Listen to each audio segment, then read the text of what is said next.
All right, hi everyone. I gather we don't have a PA system. I'm just speaking in there for the camera. If you can't hear me, please shout in the back. Yeah. All right, we're going to talk about GStreamer. Catchy title. It's going to be super high level.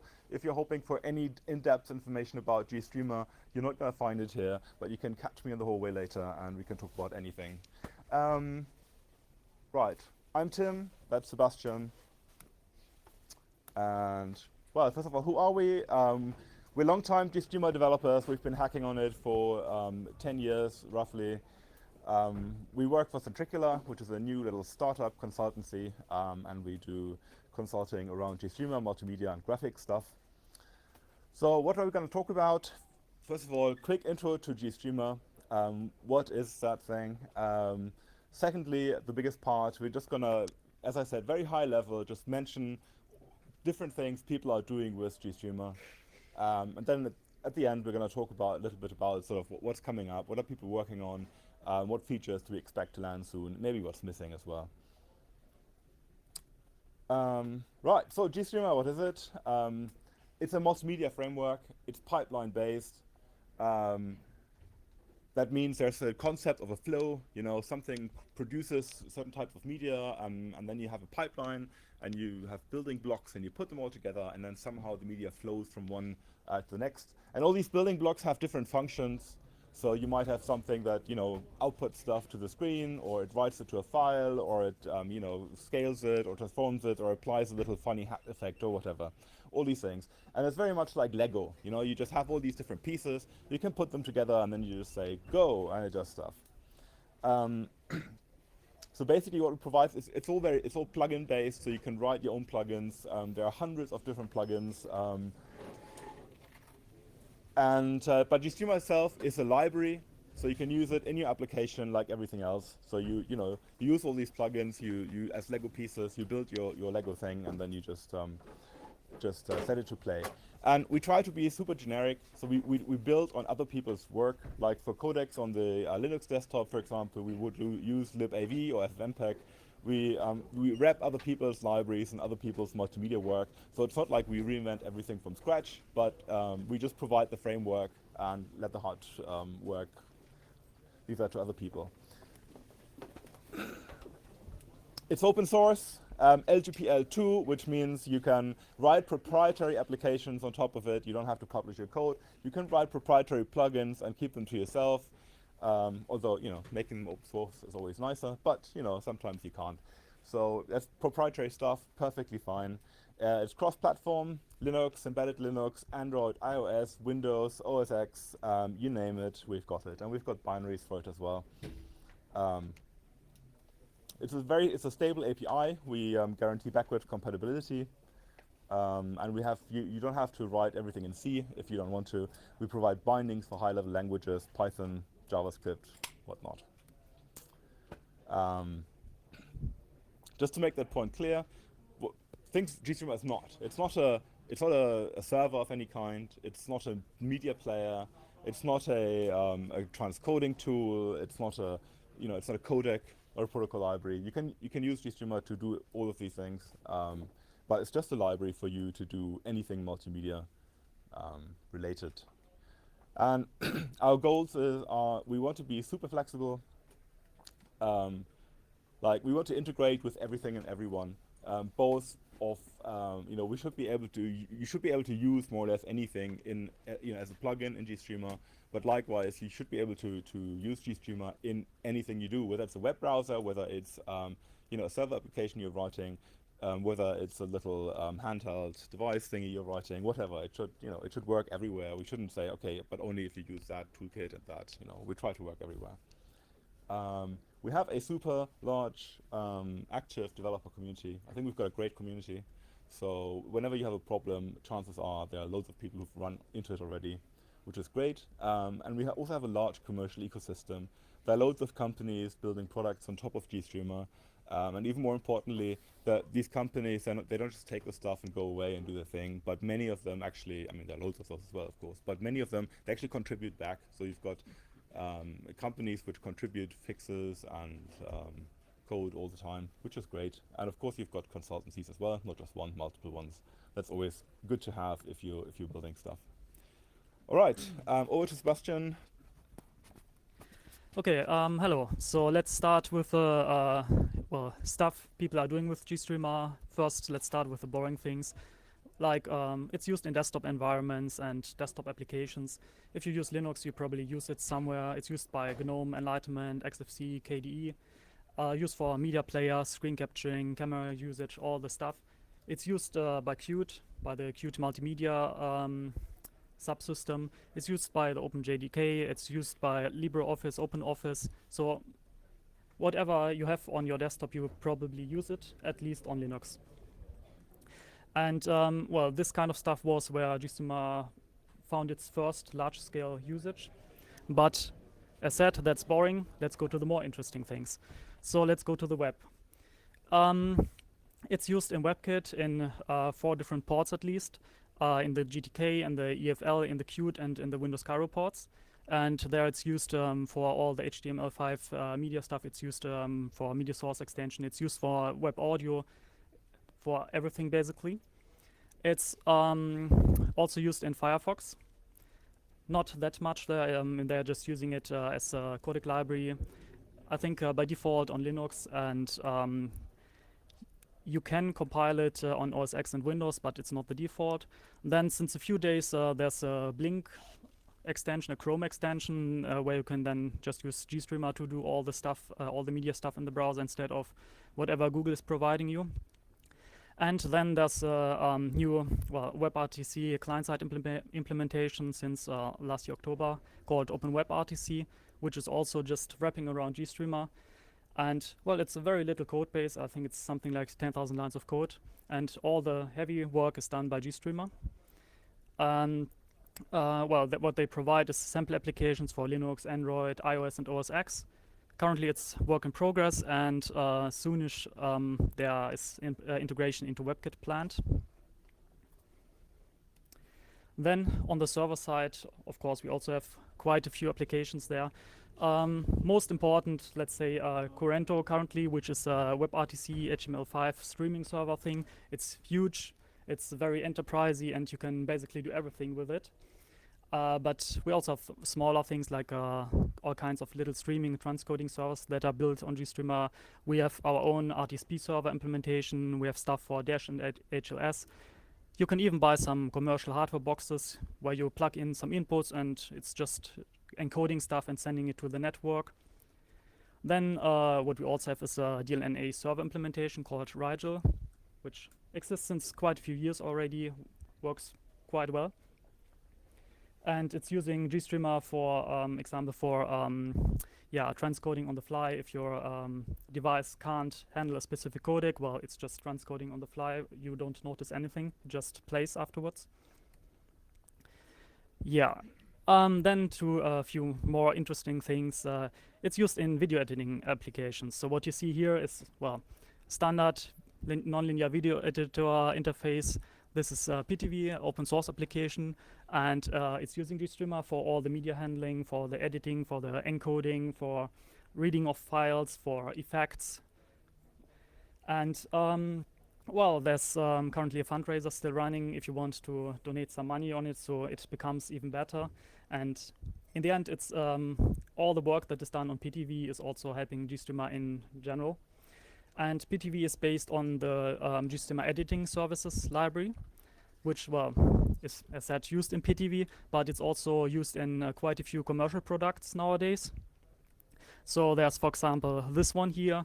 It's an application where you can, you have recordings for a movie from different angles, etc., and you can just align them properly, then select, oh, I want to have this part for the first 10 seconds, then from this angle the other seconds, and it allows you to, well, combine all this movie. Then it's used in music compositing and audio editing applications. So one of them is bus tracks, and it allows you to put together various instruments graphically, and then you can define control curves for all kinds of properties on them, and then let that thing run. So maybe a picture says a bit more. Basically, you have all kinds of virtual electronic instruments like oscillators, all kinds of filters, and then you can just plug things together and make cool electronic music.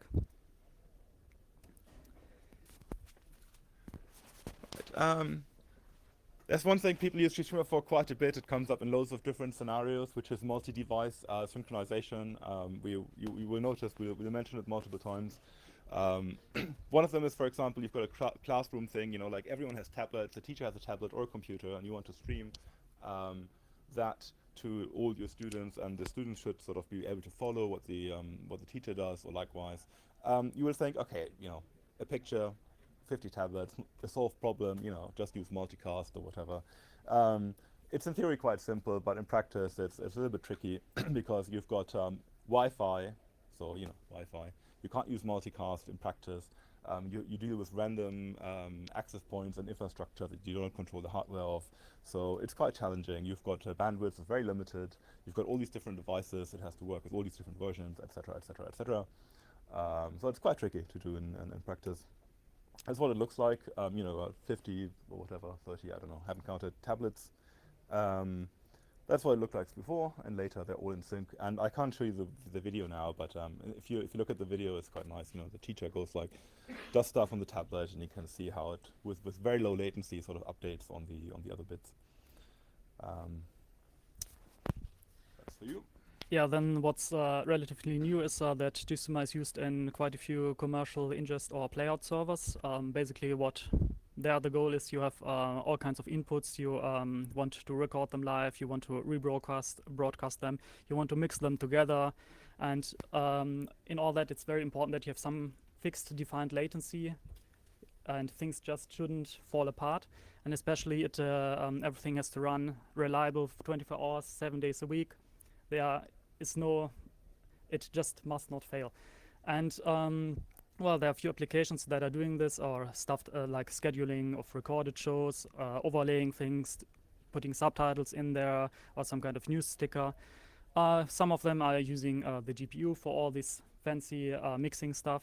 And what is also important here in this context is, well, we have good support for SDI input and output for 4K, 8K, 10-bit, 12-bit video. It's all there. Currently best supported would be the Blackmagic Decklink cards, but also we support quite a few others. And well, that's how you could visualize that kind of thing. This kind of software could run GStreamer. Our example here doesn't, but others do.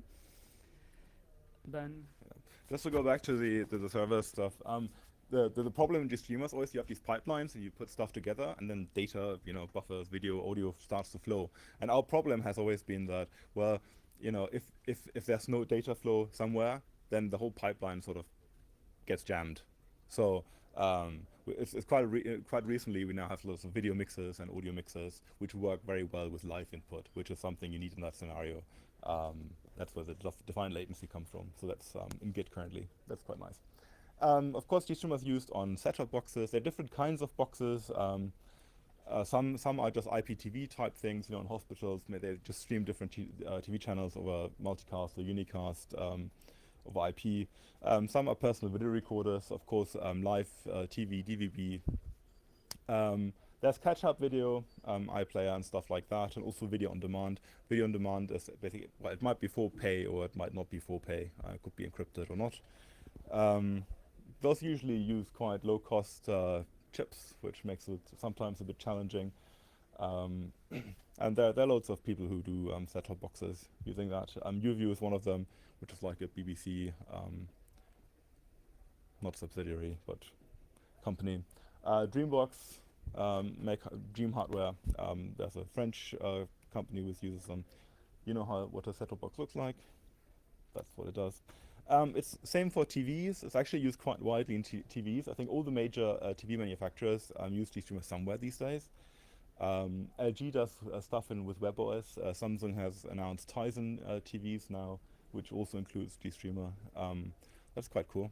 And I think GStreamer is mostly used in those cases for the connectivity part, which is basically DLNA playback of stuff from an external hard drive. The on-demand video, all these smart TV features, like Netflix and Amazon and stuff like that, possibly. Yeah, So, but also for recording and yeah, time sure. shifting. Oh, time shifting. That's what a TV looks like. You might have seen one before. And of course, then you've got all these integrated entertainment systems, which is airplanes, cars, etc. In-flight entertainment, in-vehicle entertainment.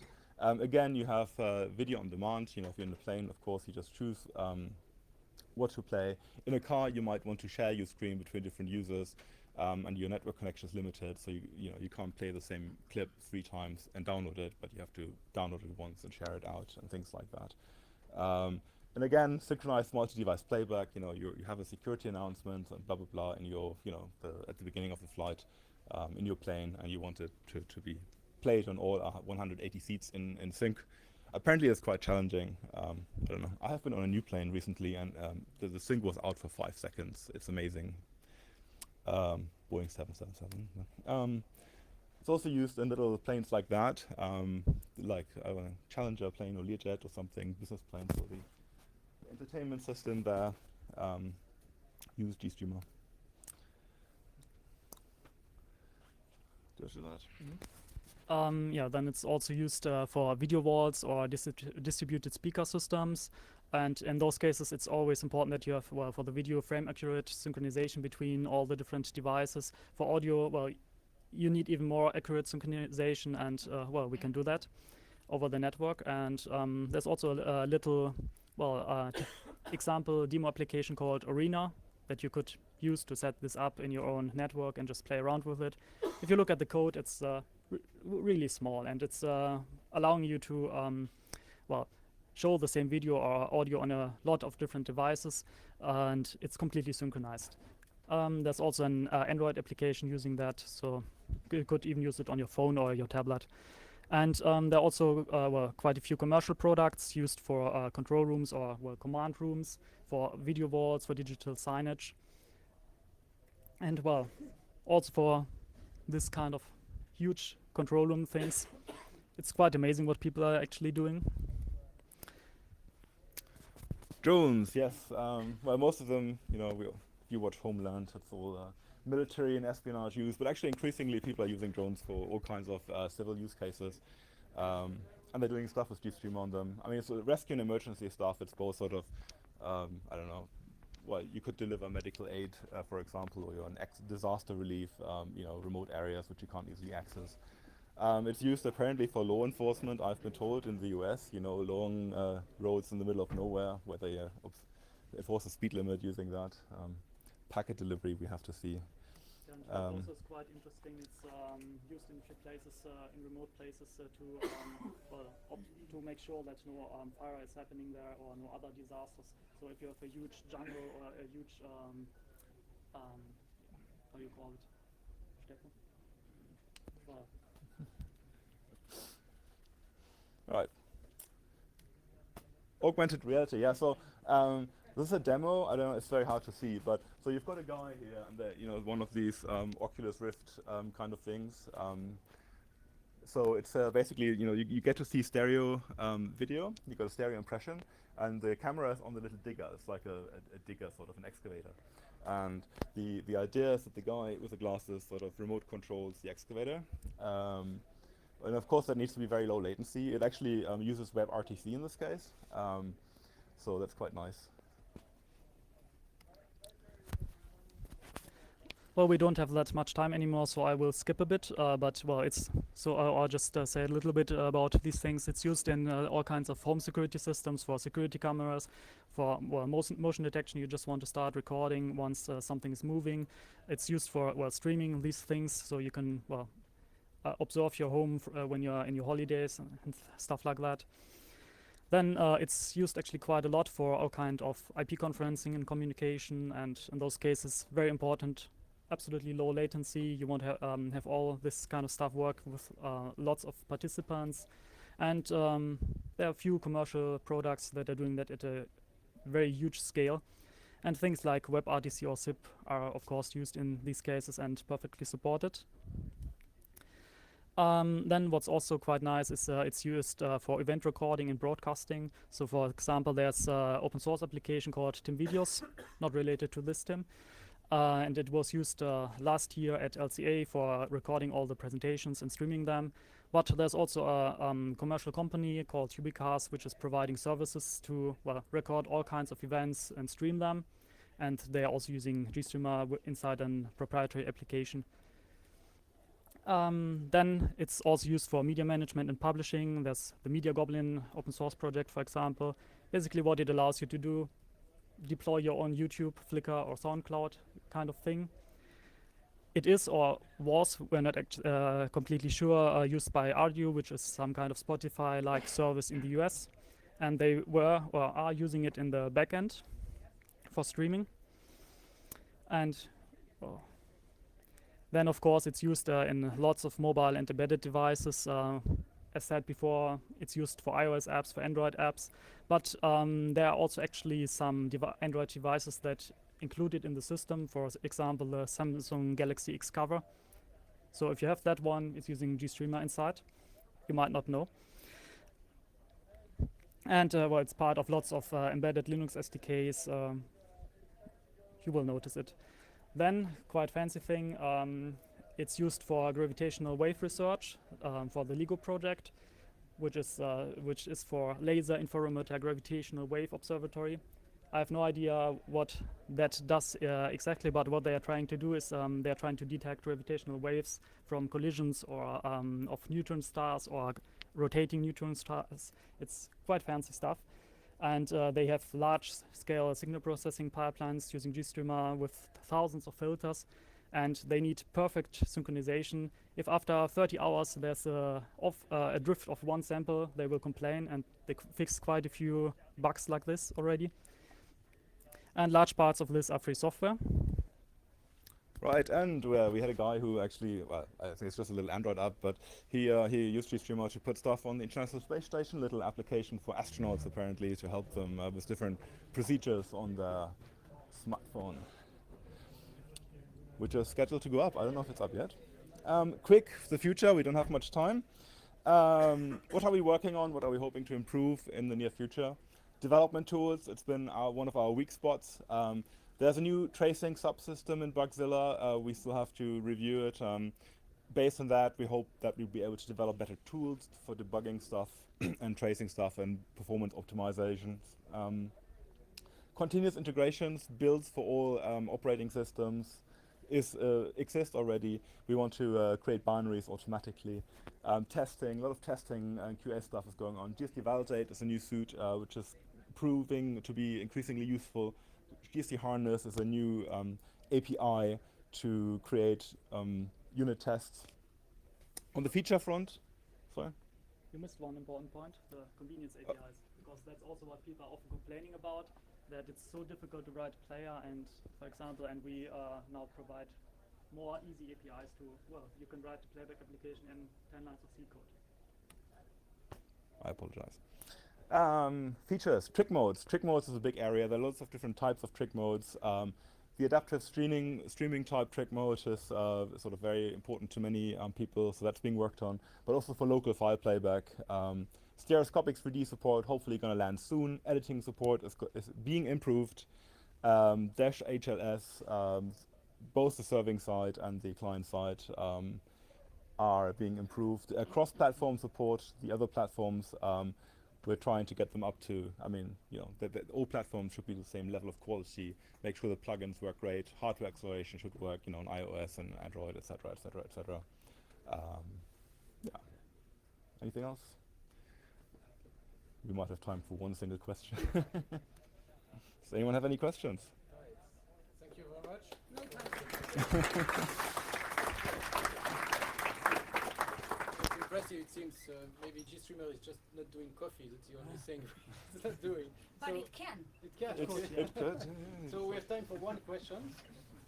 Yeah. You wanted to ask a question? Yes, Yeah. I did. So you've mentioned that you're working on better debugging tools. It's not really development tools, like debugging tools. But if this is C, then why not just debug with, compile with debug information and use GDB or core dumps? I mean, what are your plans? What are you? Well, I mean, those are sort of the easy things to debug. Sorry, the question was, why don't we, I was talking about better debugging tools, why don't we use just, GDB and the, Valgrind and all the usual tools for debugging? Yeah, I should probably have made that clear. The kind of debugging tools we're looking for are completely different from those kind of code debugging tools. If you have complex pipelines, you want to know, why does that take so much time? Do we do stuff efficiently, inefficiently? How long does it take for a buffer to go from there to there? What's the latency of certain things? Stuff like that. That's very, very hard to track down currently because you've got these huge complex pipeline interactions. Yeah, So so that's plan on making such a framework that will allow to do that with. yeah, so you can G- sort of you G3 can file. set up hooks and you can sort of drill down to specific parts of the pipeline and sort of find out exactly what's going on. Currently, we have a debug log, so you can set the GSD debug level to like 6, and then you get 5 gigabytes of logs. That's great. You can find lots of information in there, but that's not very, if on an embedded system, that's not going to be fun. It's not fun to read these logs, so it's more like a structured way, so the computer can dynamically do stuff. Yeah, we don't know where we're going with that, but people want better debugging tools, and just actually seeing what your pipeline looks like. You can do that now. You can sort of dump a screenshot, but it's not dynamic. Doing that dynamically would be nice. All right. Sounds interesting. And tools like GDB also have the problem where GStreamer is completely multi-threaded, and if you have a huge pipeline, you can easily have hundreds of threads. Looking at that in GDB is going to be a disaster. Thank you very much. Thank you very much. If you have any more questions, find us outside. So